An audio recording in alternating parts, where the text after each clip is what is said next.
Hey, welcome back to Reddit Cheating Wife, the best channel for cheating stories. Like and subscribe to the channel for cheating stories like this.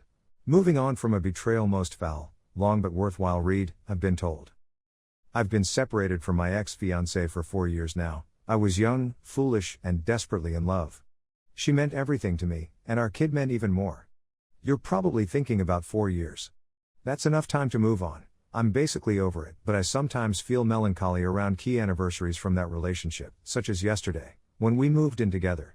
I apologize in advance for what is going to be a lengthy article. I will try to make it short. I was in school when we met, on my way to obtaining a PhD, when we found out she was pregnant. Being the great young man that I was, I told her that I supported whatever decision she made. This was a lie, but I definitely thought termination would be best for us because she hadn't started her nursing program yet. And with us both being in demanding schools, we wouldn't be able to finish school. I tried everything, logic, empathy, and even having my older sister try to persuade her out of the pregnancy. Hindsight, this was all not the best way to go about it. Originally, I chose to break up with her as a scare tactic in a protracted period of weakness. All of this happened because my parents had no idea I was dating, and as a young guy who dreaded his mother's anguish and anger, I was losing my mind. After 7 months, my parents are told of the news, and after another 3 months, I move out of my parents' home and begin living with my girlfriend. Our daughter is born 2 months later. As I previously said, living this lifestyle of dad, boyfriend, and student was destined for our failure. 2 years into this lifestyle, I flunk out of my degree. I persuade her that in order for our educational success, she should return home and get more help from her mother, who lives 2 hours away. This is where I acquire a job to help them financially while I complete my education. While they were down there, I vowed to visit them at least once a month and on every holiday. Things started to become strange while I was doing the LDR. Stories began to go among my friends and family that she was having guys in and out of the home. When I confronted her, she rejected all claims. I proceeded. I caught her lying one day when she stated she was at her closest friend's home, but her brother informed me she was going to a party with a male classmate. So, because I had the day off, I traveled down there and attempted to wait for her at home. She heard I was coming down and hurried home to wash before seeing me in. Following a couple more events similar to this one, the straw that broke the camel's back was as follows: it's Christmas, and our daughter is now 3 years old. I proposed to her in February, and we're set to marry in 3 months. I see she's been chuckling noisily at messages she's received on her phone. My suspicion is moderate, but I'm going to try to get through the holiday and deal with it afterwards. During our Christmas party, she becomes blackout drunk and accuses me of not trusting her, which comes as a surprise since I hadn't mentioned anything to her in over 4 months. She blacks out immediately after. I bring her to bed and realize her phone is still blowing up. Given that she had her iPhone configured to show messages even when it was locked, I couldn't help but notice that this message was from a male buddy she often mentioned. "Baby, I miss you so terribly," he says. I'm furious at this point, so I try to emulate her and see what I can get out of him. Me, as her, I miss you as well. Him, is your boyfriend still sleeping? I'd want to come through. Me, he's going to go to bed, you have around 40 minutes. To cut a long tale short, he never arrived, and after a furious argument with her brother that same night, I discovered she was, at least, a local police officer who mistook me for her deceased son. My name is tattooed on her, and that's the narrative she would tell. I don't sleep that night, and when she comes in, I quiz her about the previous night's events. She becomes defensive when I look through her phone, but she responds, "It was all a trap to see if you would go through my phone." I didn't accept it as an answer at first, but in a foolish effort to believe everything, I finally did. Fast forward a year, and we're not married due of a last-minute gut feeling.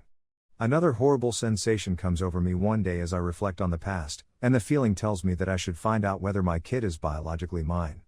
After coercing the girlfriend into agreeing to a test, she admits that there's a possibility I'm not the father. After 3 difficult weeks, it is revealed that the kid is not mine. After much deliberation, I realize I can't take it any longer and inform her that I'll begin the process of removing myself from their life altogether. After our breakup, she asked that I not see anybody for a time. Which I told her she had no right to do, but that was my plan anyway. She admits that she intends to do the same. I learn through her relatives that she is pregnant with her second kid 4 months later and marries the father of that child 3 months later. This makes me quite happy, particularly because I discovered that the person and I had a striking likeness.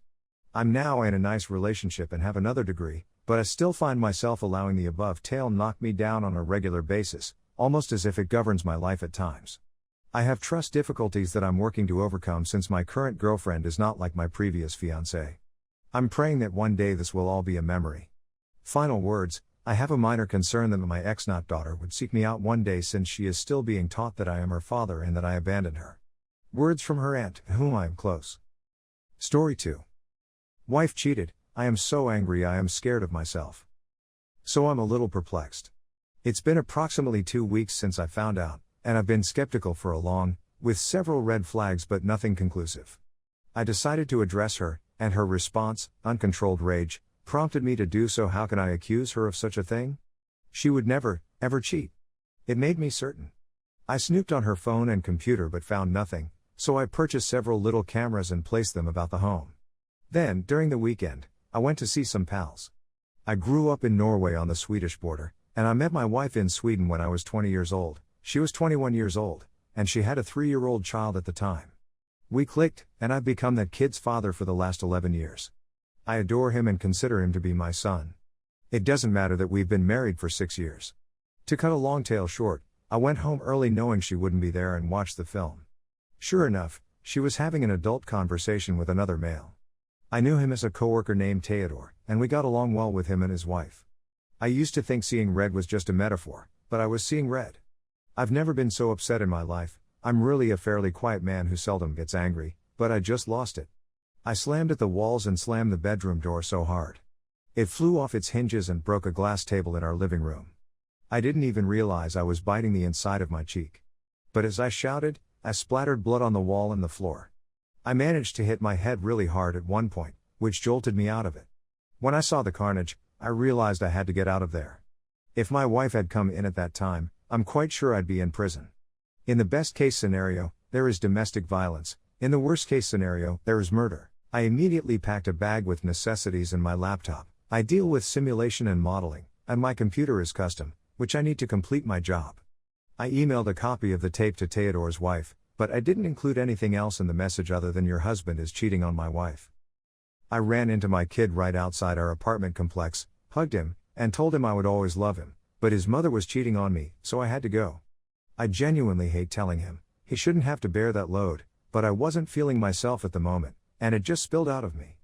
I went to the border because I wanted to meet my relatives in Norway, but they wouldn't allow me through due to COVID.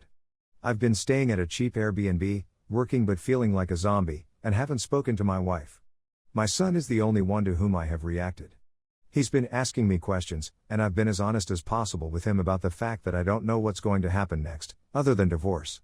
I've been looking for a reputable lawyer, and I've gotten hundreds of mails from my wife and her relatives. I haven't replied to any of them. As far as I am aware, my parents are the only people who are aware of what is going on in my life. I don't want to speak to my friends since they are also friends with my wife, so I don't have much support right now. I'm terrified that if I speak to her or see her again, I'll lose it and say or do something I'll regret. I also don't want to lose touch with my kid, but I'm not sure where to begin. I'm still enraged and don't know how to move over it. I need to reply to my wife at some point, but I'm so enraged that I don't believe I'm sensible. I simply wanted to try writing it down and see if it helped. Thus far, it hasn't made any difference.